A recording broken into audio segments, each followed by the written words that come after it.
Hello, I'm Mark Bassingthwaighte, the Risk Manager here at ALPS, and welcome to ALPS In Brief, the podcast that comes to you from the historic Florence Building in beautiful downtown Missoula, Montana.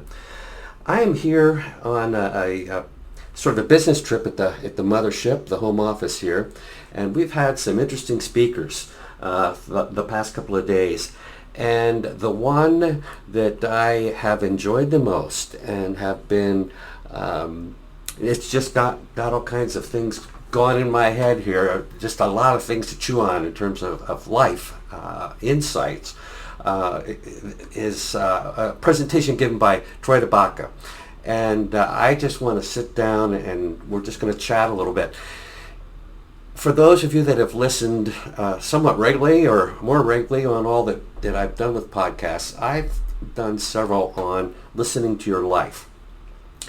And I am going to add this discussion to this series, if you will, because man, oh man, is there a lot here. So Troy, welcome. It's a pleasure. Mark, and great, I'd love great to be here. Thanks for having me. You're most welcome. And before we kind of jump into just having a chat, can you tell our audience a little bit about who you are and what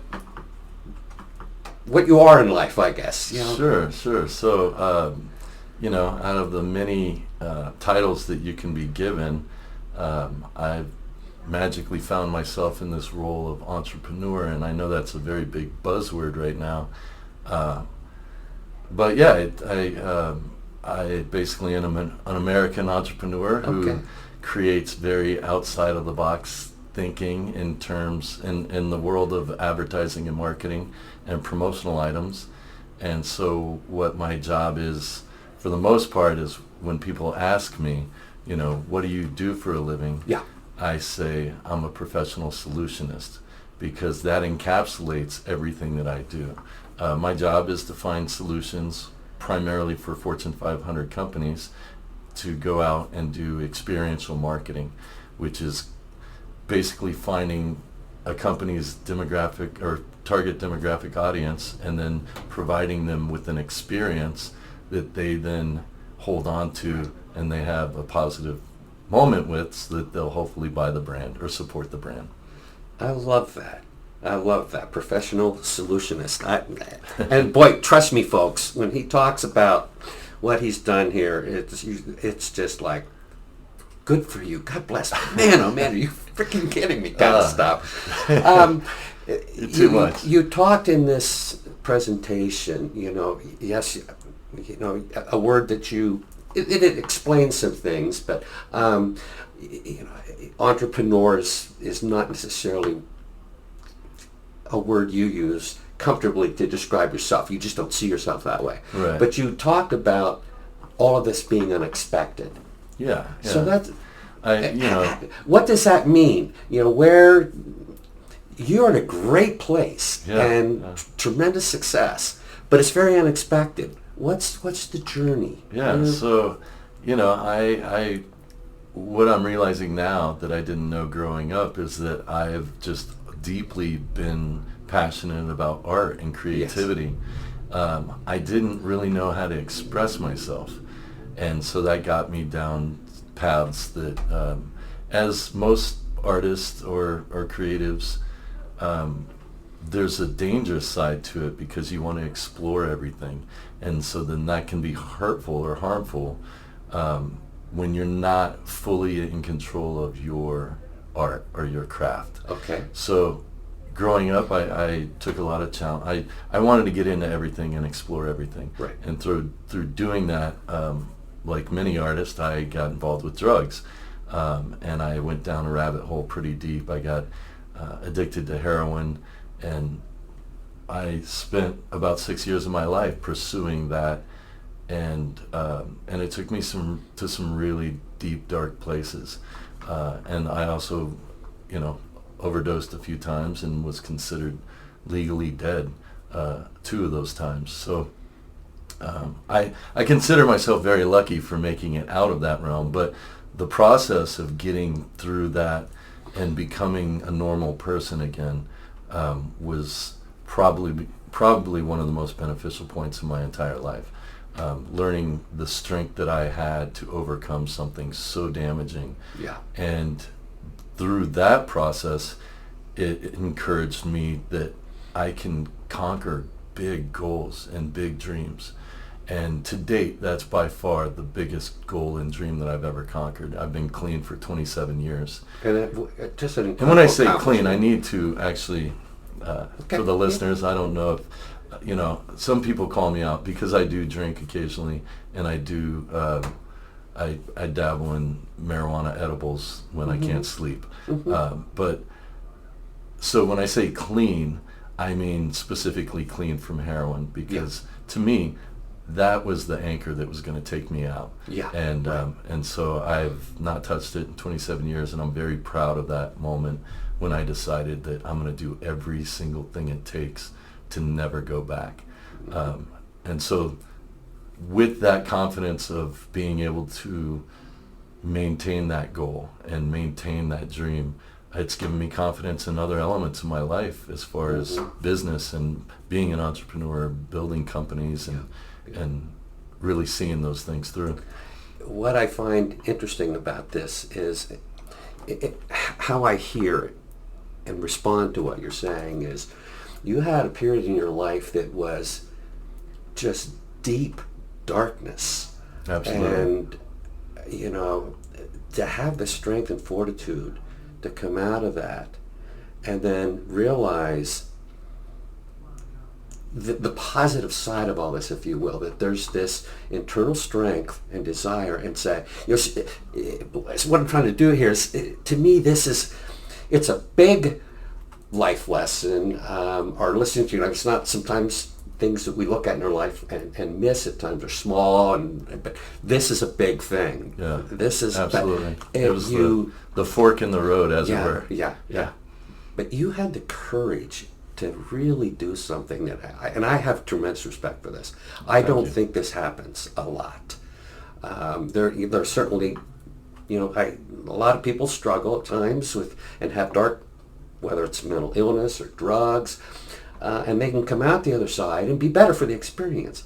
But this journey is, our story is a story of extremes. That's what I hear. And I the fact that you did this is just crazy cool to me. I want to throw out a few words. Sure. And just how does it, if it fits into the story, what's your response? What do you think? Fears. How do you deal with fears? And explore that with me, because I think, again, I love it. So when I originally took the steps to get clean, I went through what they call, I believe they call it now, more of a therapeutic boot camp. Okay. But I went through a pretty hardcore, intense program, and through that I was given this book called Feel the Fear and Do It Anyway. And I read that. It was the first book that I can honestly say I read cover to cover and multiple times. Yes. And I still, to this day, when I feel like I'm being circled by my fears and there's no way out, I still turn to this book. And I couldn't even quote anything from it. It's just the magic that I get by reading it and allowing myself to really walk through the fear and get to the other side. So I've also given this book over 100 times. I've given it out to people who I saw that were in some pretty fearful moments and pivotal moments in their life. And so, my process now really goes back to who am I at my core? I'm an artist. Yes. And with my art, my mediums are almost anything I can touch, but I have many, many fears, and the easiest way for me to overcome those is to literally just go back to the fact that I know my purpose on this planet, and it's to create, and it's to create my value and my art, and when I do that, and I see a project come to a close that I was so fearful about, it gives me this magical confidence and these magical openings to take further steps into the unknown. And so that leads me to a risk category. Yeah, that's what I was going to talk about next. But, so let's go there. Let's go there. This leads me to a risk category that many people, I scare a bunch. I scare a lot of people. Many days I scare my wife because she sees me taking these bold steps and these bold, literal, just my entire being going into projects that sometimes I'm ill-equipped to be in, but I do this purposely to challenge myself and to keep myself responsible and absolutely there for my craft. Yeah. When I do that, the rewards are beyond monetary. They're beyond. They're almost magic, is what only thing I can say. How I respond to that, and again, it just, boy, would I love to have you around for a long time, just as a friend to get together and chat. Absolutely. Oh my gosh. I'll have to come down to Florida and visit. You'd be welcome anytime. What I'm hearing is taking risks and really daring to go way beyond your comfort zone is how you obtain. It's how you discover sort of who you are, and it's how you grow. Absolutely. And that's what I'm hearing the returns Absolutely. are. Yeah. We're not just sitting, yes, I'm sure there's some financial benefits to a lot of these risks, so Yeah. you wouldn't be where you are. But that's not really what this game is about No, to you. This is about, what am I capable of? And I love it when people dare to see how far they can go. Absolutely. That is one of the huge, in my mind, I think that's a huge limitation to so many people. I agree. We don't dare to put it all out there. And it's not about throwing all the money. Sometimes, Money's people nice. Take, Don't get me wrong, no, but I'm it's saying nice. even risking a lot of money to do something. Absolutely. And yes, money is nice. I agree. But the real reason that people are doing this, I think, is for the excitement, for the fear, for the growth, it's just, life is too short as it is. Let's see what I can get out of this.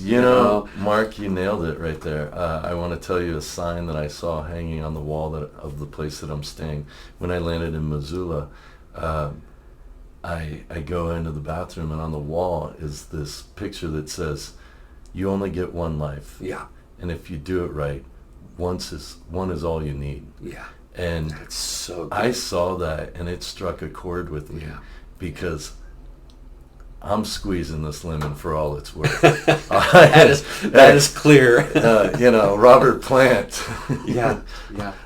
No, I just am really, I'm here for it, and this is now, I think it is very tied to my addiction as far as getting that dopamine hit. I do the same scary thing in business when I build these companies and when I build these dreams. When I get the reward of the accomplishment, Yeah. it is truly the biggest fix of life. So I love that. I still get that kind of strange risk because it's very risky behavior. I put a lot of money on the line sometimes. I put my entire reputation and what I am on the line. But then when I see it through and I see it on the other side, holy cow, the reward is immeasurable. Here's how I respond to this, and I love it.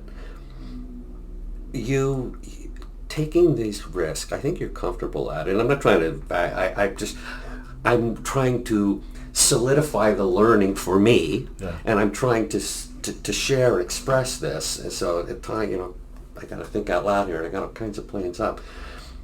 But you have, that response does not surprise me at all, because I think how I respond to this, here's a guy who is willing to take great risks, but actually comfortable in doing so, because you have traveled this extreme. the strength necessary to do that, you know's there. The faith that you can get there is there. Yeah. And when it hits, you want to talk about self-validation, and people, we are only capable of validating ourselves. Yeah. No one else can validate us. That's false. That's a false flag. Sure.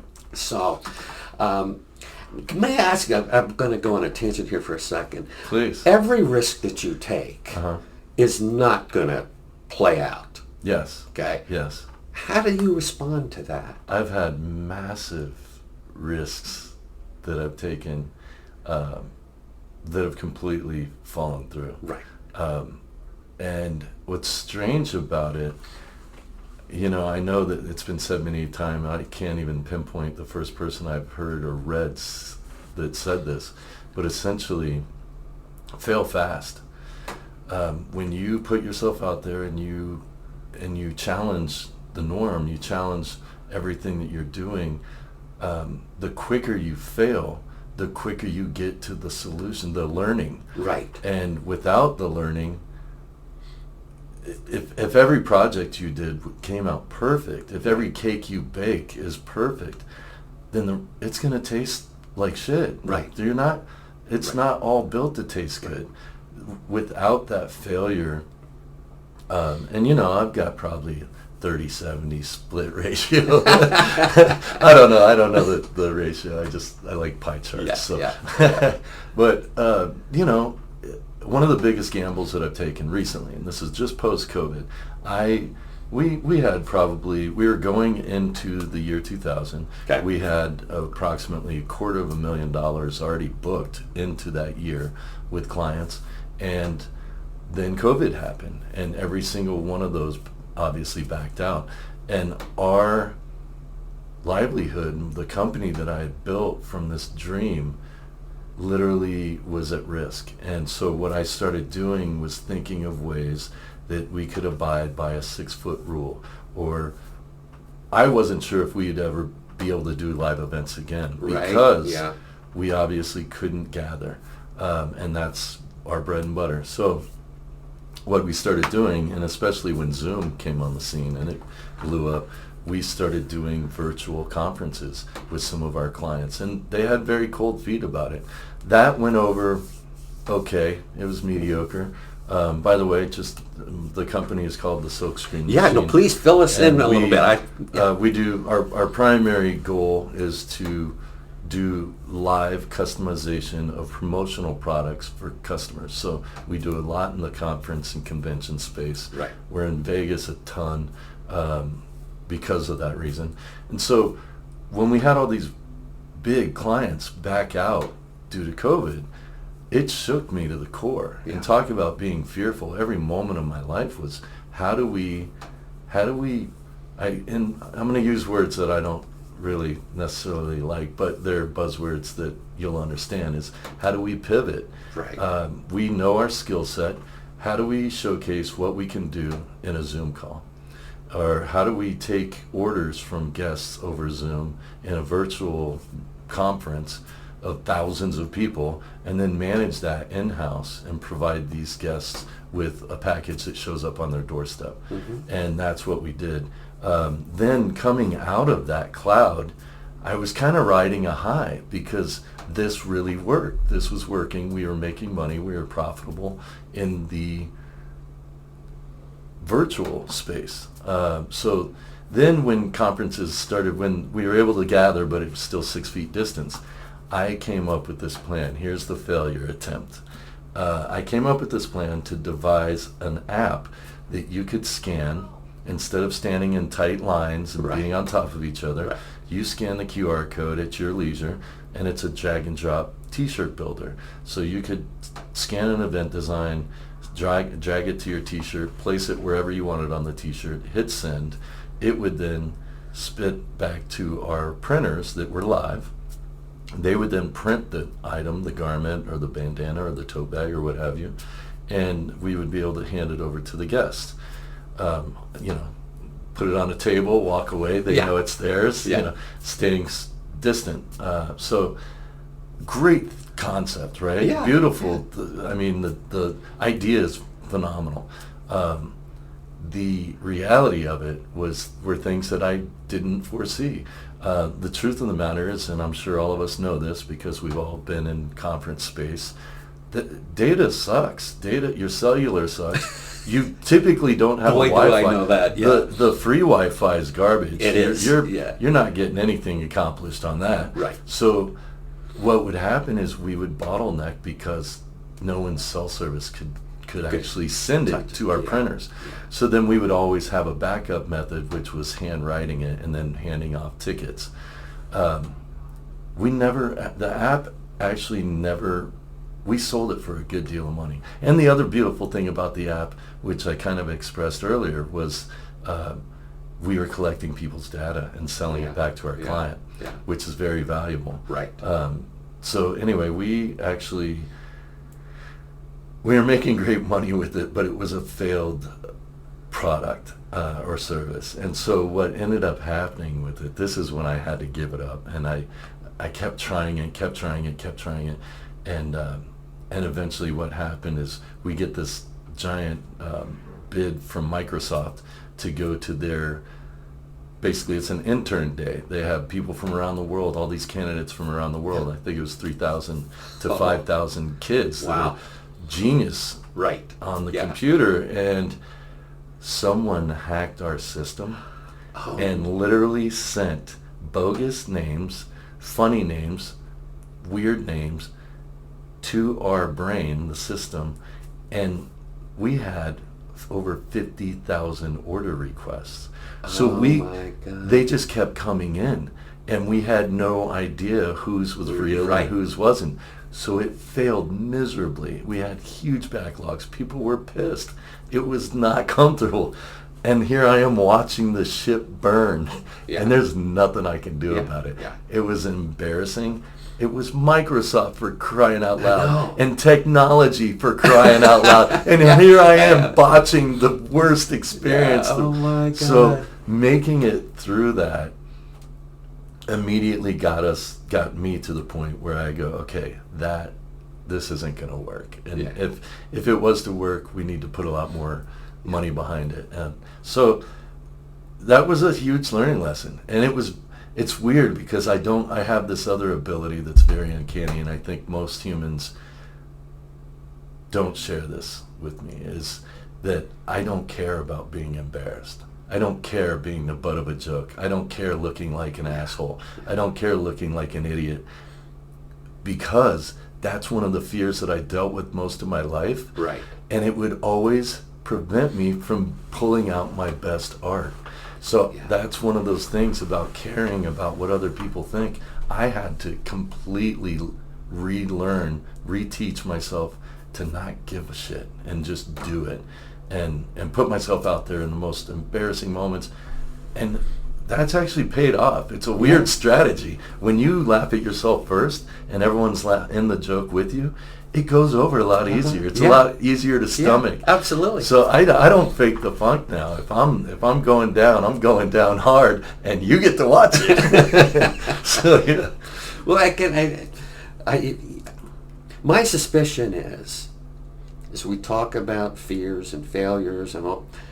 If you have two choices in life, you're going to pick the one that scares the shit out of you the most. Absolutely. And that's the one to go down. Every single time. And I love that, though. Because time. you're not afraid of failure. It's how you grow. It's how you learn. Yeah. And it's how you push boundaries. It's a lesson I learned a long time ago myself. I've had multiple times where, do I take the safe play or the other play? Isn't it funny how those forks in the road are very vivid now? Oh, they are. And they're some of your best growing tools. Yes, I always go toward the one that says, it makes me uncomfortable, I'm afraid, I don't know, this is scary as shit. Absolutely. But you have to have some faith and go. Because there's no other way. Again, why are we here? Right? You know? If you play it safe, your couch is only going to get you so far in life. Yeah. You got to get out there. You got to get off the couch and you got to do it. And, obviously my risks are very different than, I think we all have our own set parameters. Yeah, what we might But- consider risky is going to differ between. Yeah, Yes. I think that one of the coolest things now about risk and management and fear is you gain wisdom and you gain what works and what doesn't with you. Yeah. And because you're more comfortable with who you are in your space, it allows you to almost not predict the future, but see things a little bit clearer for what a lot of times our fears are complete absurdity. Yeah. The things that I'm afraid of at night that keep me awake don't ever come true. Right. But the things that do come true, that are factual, that are fact-based evidence, those things you become intuitive and you become a little wiser when Yeah. you approach things in situations. So I'm very grateful for that side of it. You know, having it's another feather in the cap. You know. Yeah. One final word, and I want to have you tell one very short story. Sure. What does the word relationship mean to you, and how does that play into your story, if you will? Wow. That's a great question. I think that I know now today that without relationships, I don't exist. Mm-hmm. Whether that be personally, whether it be professionally, I know that if I'm not tending to the garden, so to speak, I'm not doing it right. If I don't listen to people, if I don't hear people and their perspectives, I'm not doing something right. Mm-hmm. Relationships to me are the ultimate key to almost everything. Would it be fair to say that there are relationships at all stages, at either end of your story, that there are relationships there that are a foundation for you to stand on? Or, I mean, could you, would this story have happened absent relationships? I mean, Absolutely not. Okay, so it's not all you. Yeah. But I mean, you had to do all the hard work. Don't get me wrong at all. But I really want to, I guess what I'm trying to get to and ask sort of in a roundabout way is, it's important, I think, to recognize that we are not alone. Did you prioritize, I mean, did you nurture these relationships? Do you continue to do that? Is that fundamental to, again, your story and where you're at? I think that I have been bad at relationships the majority of my life. Okay. And one of the biggest relationships that I've been bad at is the relationship with myself.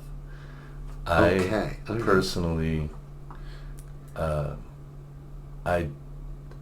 wasn't good to me for most of my life. I had a lot of negative self-talk. I had a lot of doubts about who I am and where I want to be. So I think one of the greatest gifts that I've come away with over these years is letting myself off the hook and taking it easier on myself. No one's perfect. Oh, absolutely. And I actually embrace my imperfection. Okay. I know now that without a really healthy relationship with myself, I can't So that's have where it begins relationships for- with yes, other people. Yes. I love this. And saying that, That's so important. you know, I've had fallings out with my family all my life, especially due to my drug use. There were years that I didn't speak to my closest people, my loved ones, my mom and dad, my brother, and they stuck through it all. Incredibly strong people that sat by my side in the darkest times of my life, and I still wasn't able to be there for them. And so I'm so happy that I can say that one of the biggest gifts in my life now is my wife and my relationship with her. Yeah. None of this, the business elements and where we're at and at the level that we execute, would not be possible without her. And she's believed in me and my ridiculous schemes and dreams and goals. Yeah. She's been right there on the sidelines cheering me along. And a lot of times she gets in the game with me now. Yeah. I mean, now we travel all over the world doing what I love, which is providing these promotional products for companies. And she came on board full time about 2 years ago, and it's helped us accelerate. It's just put the pedal to the metal. Yeah. So Yeah. shout out to my wife Katie, because she's amazing, and she's the backbone of this operation. Yeah. The story. Let's talk about the dream. And one of the learnings from that. So I'll let you This fill folks in. Probably the coolest part of my day. And again, going back to my wife, she hears this story. She's like, I hear it one more time, I'm gonna blow up. So she's heard it, way more than most. Yeah. Anyway, so I started a screen printing company in 2007 in Denver, Colorado, with a $1,000 loan from my dad. And he put me up in his garage, and he gave me the time and the space to dedicate my life to learning about this craft and this skill. And so through that, I started the company and was just doing bars and restaurants and friends' bands and things like that. And the medical marijuana industry popped up in Colorado, and that was a big that really kind of put us on the map. We started getting our name passed around. Craft beer industry, of course, we started doing things there, and those were all kind of goals of mine too back then.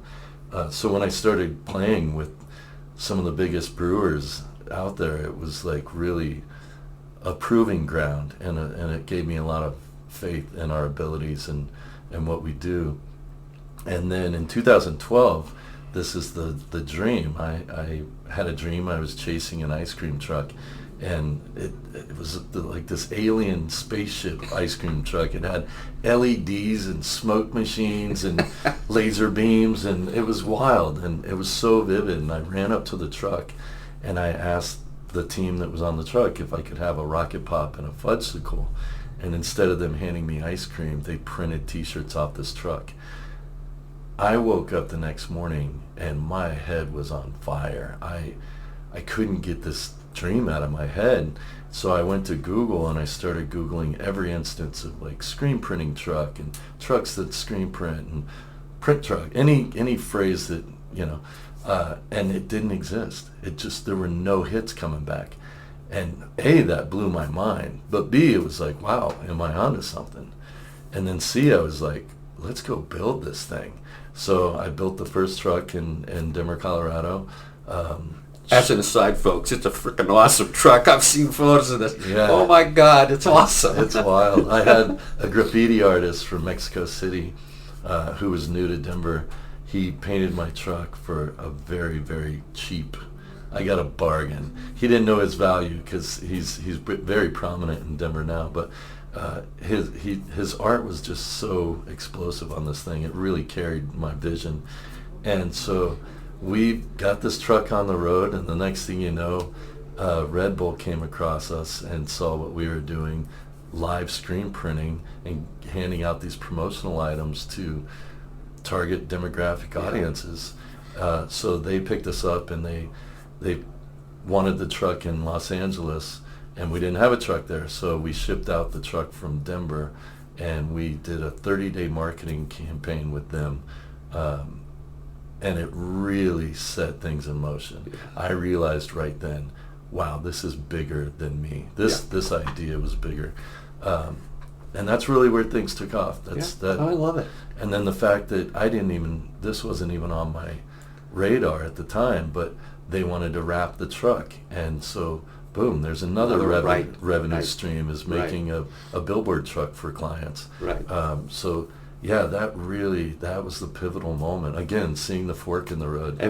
But what is the learning you talk about? If you're going to Google something, Bottom line, honestly, I when I speak, when I talk to people about it, I go, if you Google something and it doesn't exist, it is your job. It's the universe selecting you out of all the people on the planet to go make this thing, to put it on Google. Right. It's your now job. Go build it. If the universe Yeah. gives you a nudge like that, Yeah.